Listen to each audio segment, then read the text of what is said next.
If you want to get ahead of 90% of people in your 40s, here are 7 things you should let go of for a happier, healthier, and wealthier midlife and beyond.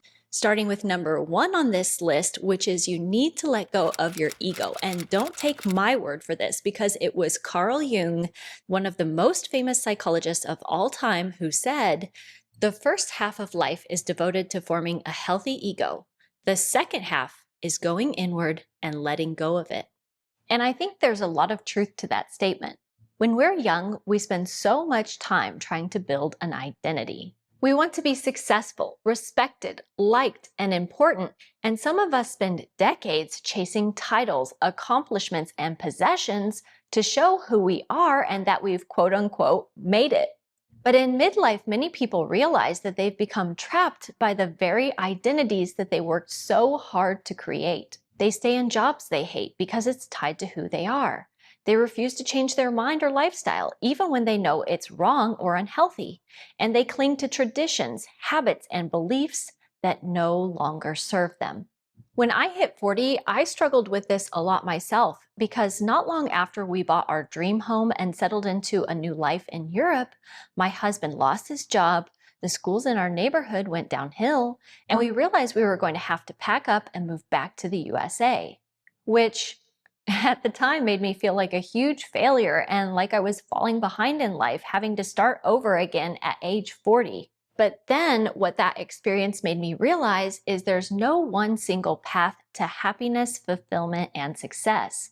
And one of the greatest freedoms in life is realizing that you don't have to keep being the person you were 10 years ago, 5 years ago, or even yesterday. And you can change your mind, your priorities, and hit the reset button on your life whenever you want. And the sooner we are willing to let go of our ego and identities that no longer serve us, the easier and better life will become. And speaking of which, the second thing to let go of on this list is what psychologists and philosophers call mimetic desires, at least the ones that are unhealthy or unwanted. And if you haven't heard of mimetic desires before, don't worry, because this is something that I also just learned about recently back in January of this year when I read a book called Wanting as part of my No Buy Challenge.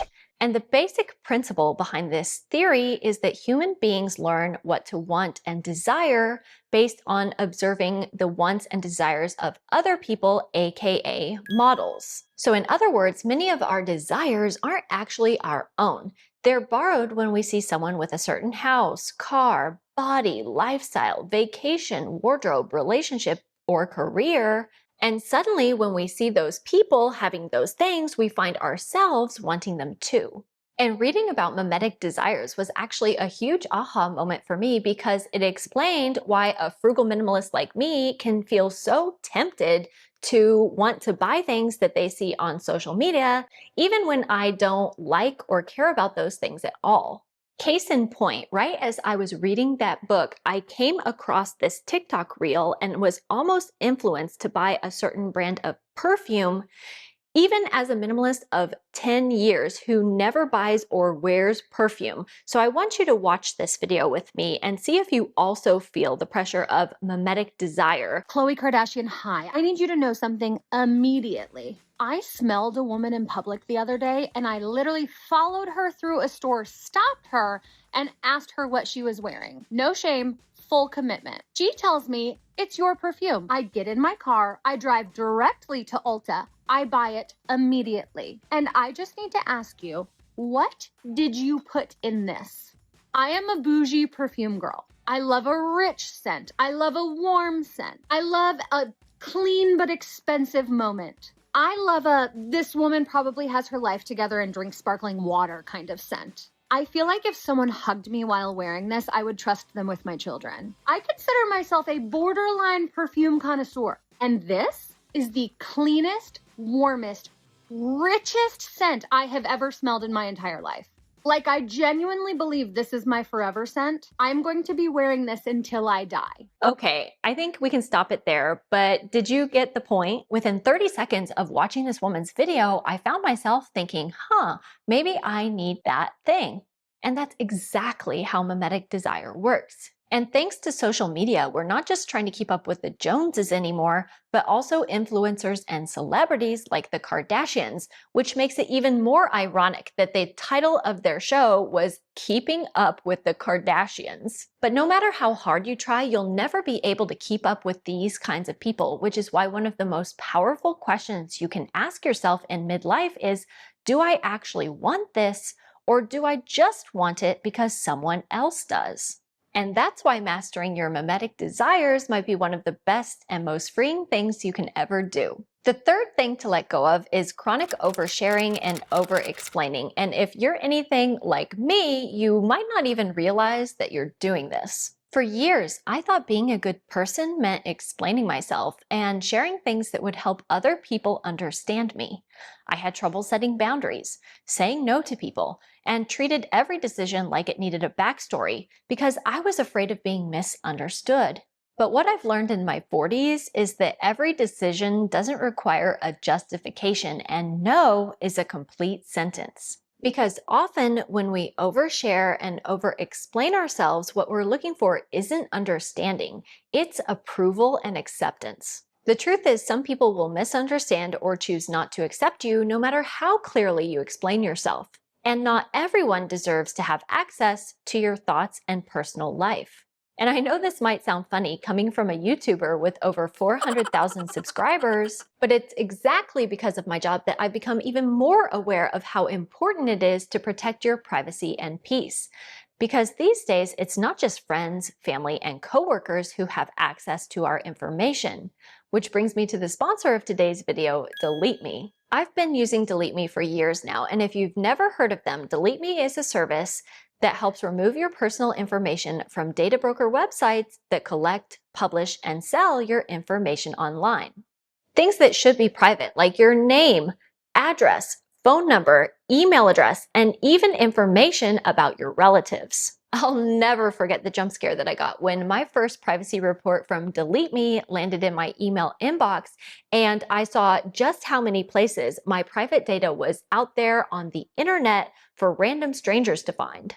Just in the past month alone, Delete Me has reviewed my personal information from more than 4,000 listings online and saved me a whopping 52 hours of work. Which is crazy if you think about it, because that's more than a week's worth of a full-time job spent tracking down websites, submitting removal requests, and following up over and over again. But instead, Delete Me handles the entire process for you by continuously monitoring hundreds of data broker sites and working behind the scenes to remove your personal information year-round.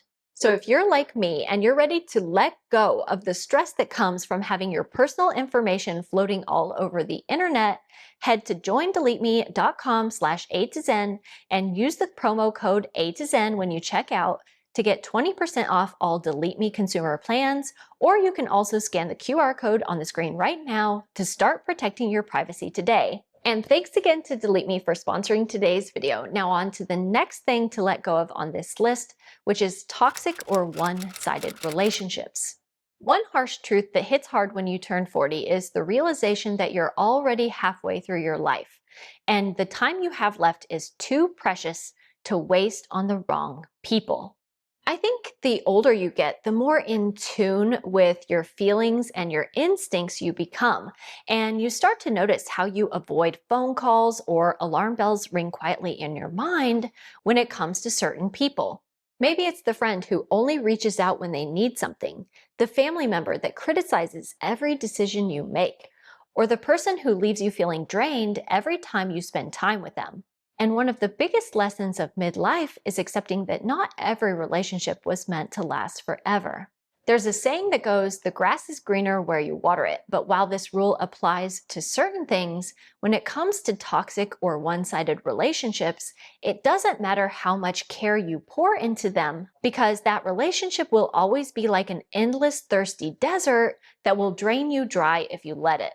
And I'm not saying that every instance of conflict in your life is toxic or unhealthy, because every relationship is bound to go through some ups and downs. But if someone has repeatedly shown you that they're not to be trusted, and they have a history of gaslighting you or not being there when you need them, It doesn't matter if you've had that relationship for 6 months or 6 years, because the amount of time you've invested in something or someone is not a reason to keep investing forever. So if there's a relationship in your life that's been weighing on you heavily for months, years, or even decades, give yourself permission to let it go. The fifth thing to let go of is living above your means, because the math changes after you turn 40. When you're in your 20s, you have decades to recover from financial mistakes. But at age 40, 50, and beyond, time becomes a much more valuable resource. Every unnecessary impulse purchase or debt you slap on a credit card today is money that could have been invested, saved, or used to buy yourself more freedom in the future. Because your future self isn't some far off distant stranger anymore, it's you, and that future is a lot closer than you think. So if you spent too much time YOLOing and impulse buying yourself into debt in your 20s and 30s, consider this a sign that it's time to let go of the bad financial habits that got you to where you are now. A good place to start is by doing things like tracking your daily spending, doing no-buy challenges, or taking a good hard look at your bank account to see where your money drains are coming from. Because often it's the boring and unsexy habits that are going to get you the furthest financially. And this is something that I actually talked about recently in this video on the 15 unsexy habits that help me save serious money. So I will be sure to link that above and down in the description box below for you, as well as some other money saving tip videos in case you're interested in checking those out. Oh, and also be sure to hit the subscribe button and turn on all notifications for this channel if you haven't already, because every single week I share the best tips and ideas to help you simplify your way to a happier, richer, and better life. And I would absolutely love to have you join me here each week. That brings us to the sixth thing to let go of, which is old and lingering regrets. Regrets come in many flavors, as you might call them. There are regrets about things that we said, regret about things that we did or didn't do, regrets about opportunities that we missed, and regrets about not having the courage to stand up for our beliefs. And regret is so much more common than we realize, with studies finding that up to 90% of adults experience deep or existential regrets. One type of regret that I struggle with has always been difficult to put into words until I stumbled upon an untranslatable emotion called 遗憾 during my studies into Chinese language and culture. 遗憾 is a word that expresses a deep and profound blend of regret, sorrow, and pity over something beautiful that never had the chance to happen. And the closest English translation would be to call that a regret over a missed destiny. And not only did that word resonate with me, but the moment that I heard it, it immediately called to mind this famous story about Ernest Hemingway, who, according to legend, once won a $10 bet by writing the saddest short story in history in just 6 words. And what he wrote was, "For sale, baby shoes, never worn." Oh my gosh! Can you feel it? Can you feel the 遗憾 hitting hard? It's just 6 simple words, and yet you can feel an entire lifetime of heartbreak there. And as for me, after losing my mom when I was 9 years old and losing my father and my childhood home in my early 20s, I always found that those nevers were the hardest kind of regret for me to let go of. I never got to find out how my parents met, never got to go prom dress shopping with my mom, never had the chance to call her from my college dorm room to gossip or tell her that I missed her like all my friends got to do with their moms. But what I've slowly learned over the years is that holding on to regrets won't change the past. It only steals the joy from your present. No matter what kind of regret you're struggling with, as you enter your 40s, let go of those regrets that you've been carrying up until now and make room for the memories, experiences, and opportunities that still lie ahead. And finally, that brings us to number 7 on this list, which is that you need to let go of clutter that's weighing you down. Did you know that studies have found that over 90% of people struggle with clutter, and roughly 50% of adults report having at least one room in their home they consider unsalvageable due to the amount of stuff that's accumulated inside of it? But also, please keep in mind that clutter comes in many forms, and when I say clutter, I'm not just talking about the stuff that's piled up on your floor. It's not just an excess of material possessions that can weigh us down and hold us back in life. It can also be habits, traditions, beliefs, and expectations that were passed down to us, sometimes without us even realizing it. For example, I've talked many times on my channel about my father who passed away when I was in my early 20s and how he loved riding Harley Davidsons. He was a tattooed Harley Davidson riding tough guy. And because of his influence, my sister ended up with not only a ton of tattoos, but also dreamed of buying a Harley Davidson for years because she used to love riding with our father and she wanted to make that purchase as a way to feel closer to him. But as I also discovered along my hoarder to minimalist journey, sometimes when you buy things trying to get back a piece of the past, what you find is that the magic wasn't in the things themselves, but rather in the people and the times and the experiences. And unfortunately for my sister, after riding that Harley Davidson a handful of times and taking a nasty fall on it, it mostly now just sits in her garage, taking up space and making her feel guilty. And I think this brings us full circle back to some of the things that we talked about earlier in this video, such as ego and mimetic desire, and something called sunk cost fallacy, which is a psychological belief that because we've already invested so much time, money, energy, or emotion into a thing, we have to continue investing into it. This reminds me of a story that I recently read about regarding wildfire firefighters and how that in some deadly wildfire situations, firefighters were reluctant to let go of their heavy equipment and tools, even when those tools were slowing them down as they tried to escape the flames. And even firefighters who have been instructed and trained to drop their heavy equipment and run in life-threatening situations still sometimes failed to do so, ultimately resulting in their death.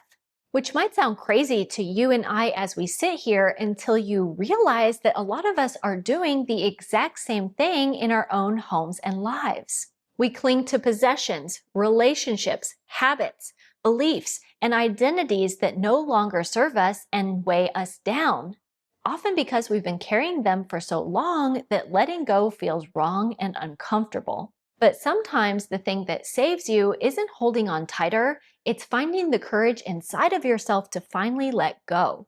And I think that's one of the reasons why letting go is one of the most important life skills you can ever master. This is something that I actually touched on in my latest video about my 10-year decluttering and minimalism journey and how getting rid of over 90% of my belongings completely transformed every inch of my home and life. And I will be sure to link to that video over here in case you're interested in finding out more and hearing my best tips for decluttering and simplifying. And don't forget to go to deleteme.com and use the code A to Zen to get 20% off and start protecting your online privacy today.